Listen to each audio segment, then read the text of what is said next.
દેવ આપ આપના આસને સીધાવો. આ તો મને ગુરુએ મંત્ર આપ્યો હતો એટલે મેં જોવાને માટે થઈને આ મંત્રનો પ્રયોગ કર્યો છે.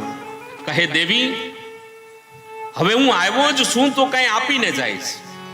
એમનામ જો હું પાછો જાઉં તો દેવ લોકમાં મારી હાંસી થાય. માટે દેવી, મારા થકી તમને એક પુત્રની પ્રાપ્તિ થશે. બોલે દેવ શું કહો છો? બોલે હા. બોલે હે સૂર્યદેવ, હજી તો મારા વિવાહ પણ નથી થયા. જગત શું ગણશે, આને શું માનશે?